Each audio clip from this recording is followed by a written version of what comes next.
Welcome to Cut to the Crypto, brought to you by Unstoppable Domains. I'm Tony Karen Brown, and I'm your host. This is your 15 minutes of crypto, asked and answered. So today I've invited Unstoppable Domains' very own podcast host, Josh Gordon. Josh, welcome, and thank you for joining me. Thanks so much, Tony. I'm excited to be on the other side of the microphone today and have some answers to some questions instead of just asking the questions today. I love it. I was actually really excited that you were going to be our very first guest on this brand new show, especially as I know that you're no stranger to the industry, but you're also no stranger to podcasting. So this should be fun.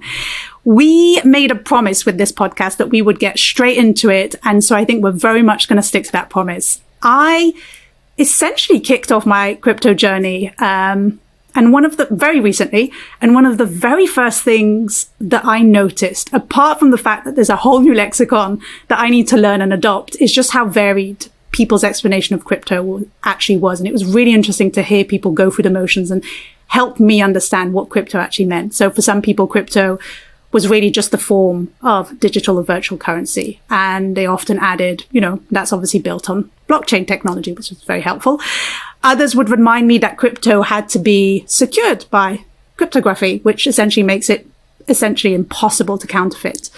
Obviously, people brought up Bitcoin. Many also mentioned that decentralization was a key component, as cryptocurrencies don't have a central regulating authority. Instead, they have this huge decentralized system to record all transactions. But what was really interesting is a handful of people also mentioned just how transformative this technology could be and how it had the potential of changing the future of commerce, of community building, gaming, art, many more industries. So my question to you, Josh, is what does crypto mean to you?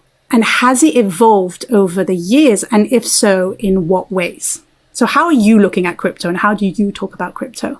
Totally. Yeah, no, I think it's a great question. And for me, that answer has really evolved the more I've learned and the more I've really been an active participant in the whole Web3 world. So I'd say that I think that crypto really started off with this idea that everything crypto related is synonymous with finance. And I have the Bitcoin white paper pulled up on my screen here. And I just want to share the very first sentence of the white paper in the abstract. And it says, a purely peer-to-peer version of electronic cash would allow online payments to be sent directly from one party to another. And so right there, you get the first sentence of the Bitcoin white paper referring to sending digital money. Yeah. And that thought has really stuck with it, I'd say, in the mainstream narrative. But the people who are really doing the building, the entrepreneurs, the investors, the artists, and the community builders right now in the crypto world, I'd say are thinking about crypto from a very different lens today. So, after Bitcoin came out, we saw a rise of altcoins. In 2017, there were tons of different coins. They rose in value. They dropped in value. It was very speculative. And then we kept evolving. So while the price may have gone down, what was interesting were developers and builders around this technology stayed. And what happened was in 2017, we saw the creation of CryptoPunks. And so I would say after this financial wave, there was DeFi, which stands for decentralized finance.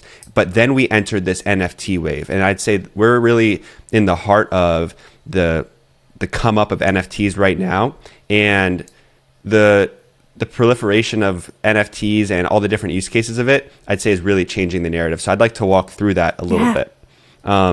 Please do. We've got... Yeah, in 2017, we had CryptoPunks come out, and when they were released, they didn't really take off. People could claim CryptoPunks for free, and it was a very small, tight-knit community, and now CryptoPunks are worth hundreds of thousands of dollars. And Josh, for someone who doesn't know what a CryptoPunk is, what's the easiest way to explain what is a CryptoPunk? A CryptoPunk is a NFT that has a visual of basically a pixelated person's face. Okay. And there's that 10,000 people's Twitter accounts, etc. Yeah, you might see them on Twitter, and you might have seen them in headlines. They're just pixelated small images. And that image is associated with a token, which creates the NFT. And I don't want to get too deep into what an NFT necessarily is right now. I want to talk about why I think NFTs are changing what crypto really means to me. And so like after these CryptoPunks came out, we didn't see this potential right away and what they could be. But over time, people started learning more and more about NFTs. So let's fast forward now to 2021. And a popular NFT collection called NBA Top Shot came out. And NBA Top Shots are very similar to baseball cards, but they're for basketball. And they're collectibles that are basketball videos, and they are minted on the blockchain in the form of an NFT that people can collect and trade and buy and sell. And so what was really interesting for me is it was to see how people were able to grasp on this idea of a crypto technology being used to create something scarce in the form of a collectible. Yeah. And so we all understood what baseball cards are. We know they're limited edition. They hold their value because they're scarce and people want them. And all of a sudden we're like, oh, this is the same thing as a baseball card, but it's in digital form and it's an NFT now. Yeah. And so there's this term called skeuomorphic. And this term came about when the web was really becoming created because, for example, we had magazines and then all of a sudden we had digital magazines. And so skeuomorphic is taking something from our like normal physical world and then just making a digital version of it. And I kind of think that NBA Top Shot was doing something similar. We had baseball cards and now we have digital baseball cards. And so that was a use case that was easy to grasp, was the idea of collectibles. Yeah. And then after that, people started understanding the potential importance of NFTs in terms of art on the blockchain. So CryptoPunks started exploding in price as people realized they were one of the first and maybe one of the most important first collections as an NFT.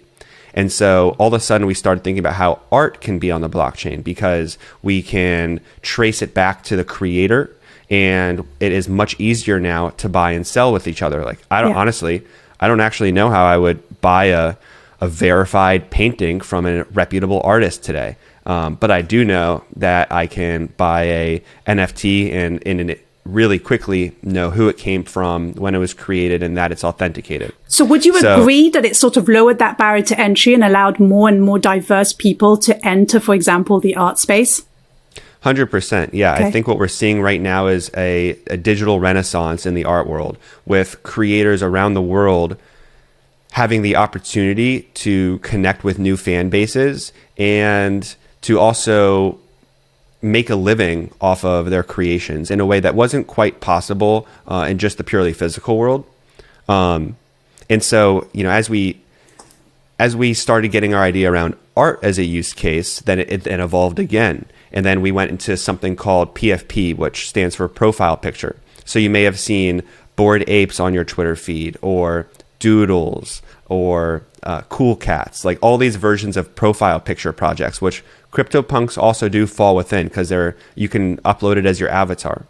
And this new wave brought about a whole new form of thinking around what crypto really is. So now we started thinking about how you can add utility to an NFT. What does it give you access to? Can you get into a party? Can you access a clothing or a merch drop? Membership club or... Yeah, is it a form of membership? This is a basic use case for what an NFT can be, but I don't think that's a bad thing, because what I've noticed is we are iterating on our thoughts and our implementations of NFTs. So we went from art, and we went to collectibles to art, and now we're at like these profile pictures that have utility and community embedded in it. And now we're seeing these new things with new terms like burning and staking that use smart contracts, which is still part of this crypto ecosystem.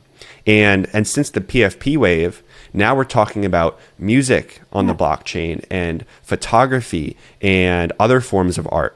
And it's expanding even further. The Super Bowl is happening in a couple days now as we're recording this podcast. And the NFL is giving out Super Bowl tickets in the form of NFTs. And so you're able to commemorate an experience and now get your ticket and tie an NFT with a real life experience.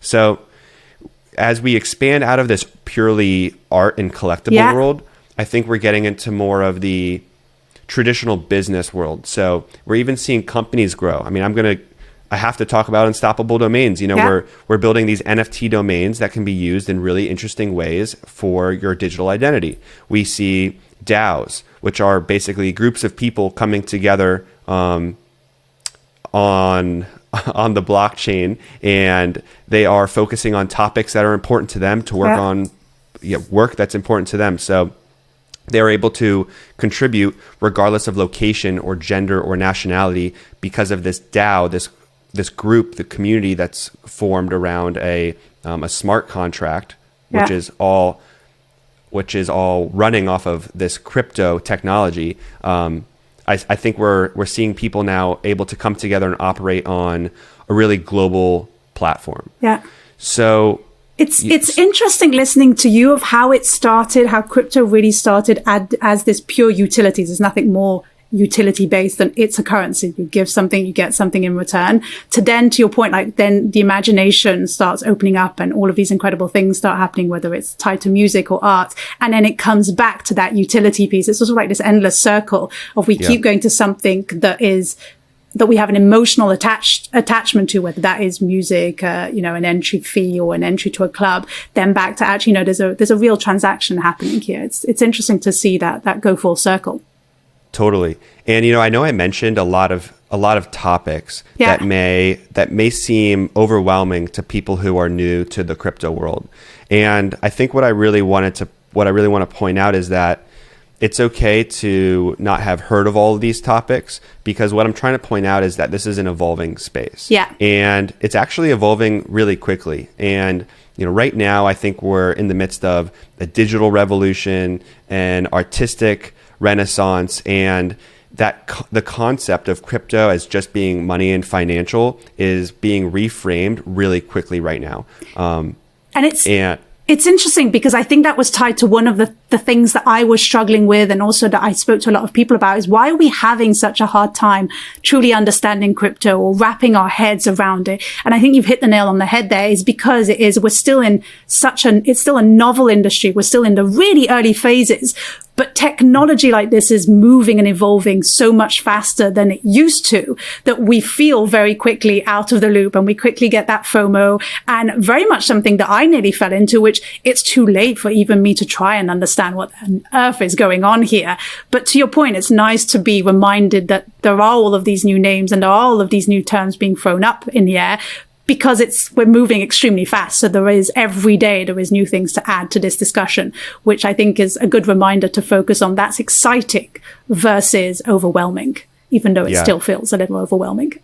Yeah, no, I mean, even someone who's in it day in and day out, it's my career right now. Yeah. I can feel overwhelmed, but I do think it's exciting. And it's probably more a reflection of just how the internet is really merging with how we're going to be doing business in the future.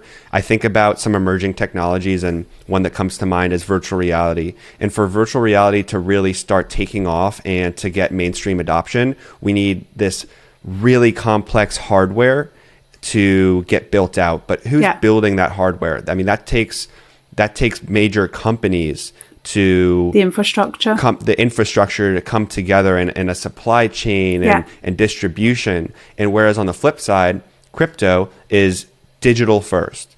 And when we operate in that kind of environment, innovation can happen much quicker. And I think that's what we're seeing. We're just seeing innovation happening faster than we're used to in other technology areas and really in any other area in our life. So Elon Musk, he had this tweet that I thought was kind of pertinent maybe to this conversation. And this was sometime last year, but it stuck with me. And he said, it was about commerce. He said that commerce should reduce the friction of trade.